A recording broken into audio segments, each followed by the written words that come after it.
गंगा जन्म की कथा भाग 2। ऋषि ने क्रुद्ध होकर सगर के उन सब पुत्रों को भस्म कर दिया। ऋषि विश्वामित्र ने आगे कहा, बहुत दिनों तक अपने पुत्रों की सूचना नहीं मिलने पर महाराज सगर ने अपने तेजस्वी पौत्र अंशुमान को अपने पुत्रों तथा घोड़े का पता लगाने के लिए आदेश दिया। वीर अंशुमान शस्त्रास्त्रों से सुसज्जित होकर अपने चाचाओं के द्वारा बनाए गए मार्ग से पाताल की ओर चल पड़ा।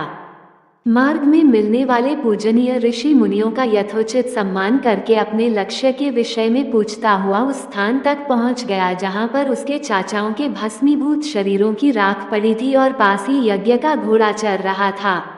अपने चाचाओं के भस्मीभूत शरीरों को देखकर उसे अत्यंत क्षोभ हुआ। उसने उनका तर्पण करने के लिए जलाशय की खोज की, किंतु उसे कोई भी जलाशय दृष्टिगत नहीं हुआ। तभी उसकी दृष्टि अपने चाचाओं के मामा गरुड़ पर पड़ी। उन्हें सादर प्रणाम करके अंशुमान ने पूछा कि हे पितामह, मैं अपने चाचाओं का तर्पण करना चाहता हूँ। समीप में यदि कोई सरोवर हो तो कृपा करके उसका पता बताइए। यदि आपको इनकी मृत्यु के विषय में कुछ जानकारी है तो वह भी मुझे बताने की कृपा करें।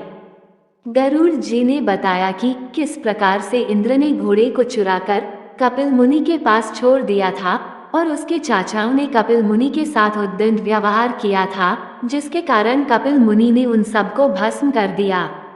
इसके पश्चात गरुड़ जी ने अंशुमान से कहा कि ये सब अलौकिक शक्ति वाले दिव्य पुरुष के द्वारा भस्म किए गए हैं, अतः लौकिक जल से तर्पण करने से इनका उद्धार नहीं होगा। केवल हिमालय की ज्येष्ठ पुत्री गंगा के जल से ही तर्पण करने पर इनका उद्धार संभव है। अब तुम घोड़े को लेकर वापस चले जाओ, जिससे कि तुम्हारे पितामह का यज्ञ पूर्ण हो सके। गरुड़ जी की आज्ञानुसार अंशुमान वापस अयोध्या पहुंचे और अपने पितामह को सारा वृतांत सुनाया। महाराज सगर ने दुखी मन से यज्ञ पूरा किया। वे अपने पुत्रों के उद्धार करने के लिए गंगा को पृथ्वी पर लाना चाहते थे, पर ऐसा करने के लिए उन्हें कोई भी युक्ति न सूझी। थोड़ा रुककर ऋषि विश्वामित्र कहा, महाराज सगर के देहांत के पश्चात अंशुमान बड़ी न्यायप्रियता के साथ शासन करने लगे। अंशुमान के परम प्रतापी पुत्र दिलीप हुए। दिलीप के वयस्क हो जाने पर अंशुमान दिलीप को राज्य का भार सौंपकर हिमालय की कंदराओं में जाकर गंगा को प्रसन्न करने के लिए तपस्या करने लगे, किंतु उन्हें सफलता नहीं प्राप्त हो पाई और वे स्वर्ग सिधार गए। इधर जब राजा दिलीप का धर्मनिष्ठ पुत्र भागीरथ बड़ा हुआ तो उसे राज्य का भार सौंपकर दिलीप भी गंगा को पृथ्वी पर लाने के लिए तपस्या करने चले गए, पर उन्हें भी सफलता नहीं मिली। भागीरथ बड़े प्रजावत्सल नरेश थे, किंतु उनकी कोई संतान नहीं हुई। इस पर वे अपने राज्य का भार मंत्रियों को सौंपकर स्वयं गंगावतरण के लिए गोकर्ण नामक तीर्थ पर जाकर कठोर तपस्या करने लगे। उनकी अभूतपूर्व तपस्या से प्रसन्न होकर ब्रह्मा जी ने उन्हें वर मांगने के लिए कहा।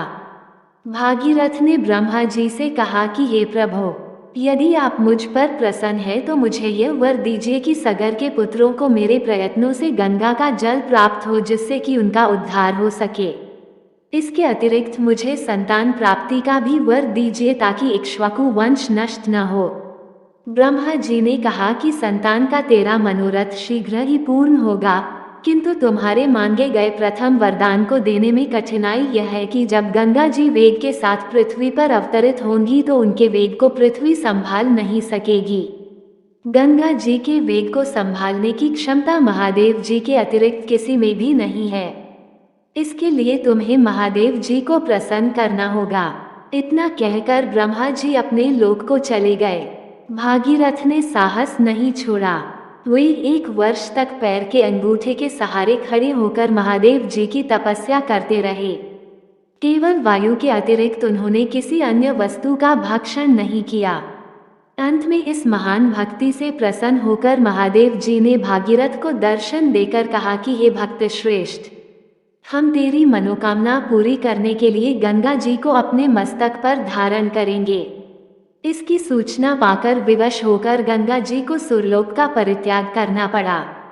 उस समय वे सुरलोक से कहीं जाना नहीं चाहती थीं, इसलिए वे यह विचार करके कि मैं अपने प्रचंड वेग से शिव जी को बहाकर पाताल लोक ले जाऊंगी, वे भयानक वेग से शिव जी के सिर पर अवतरित हुई।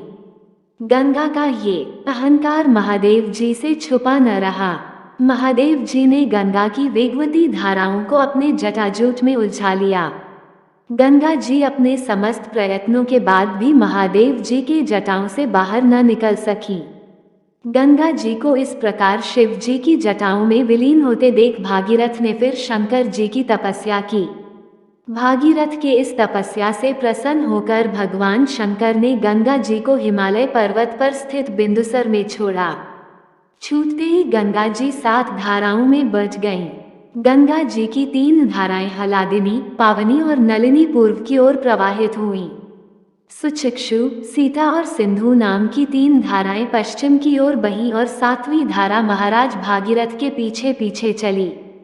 जिधर जिधर भागीरथ जाते थे उधर उधर ही गंगा जी जाती थी।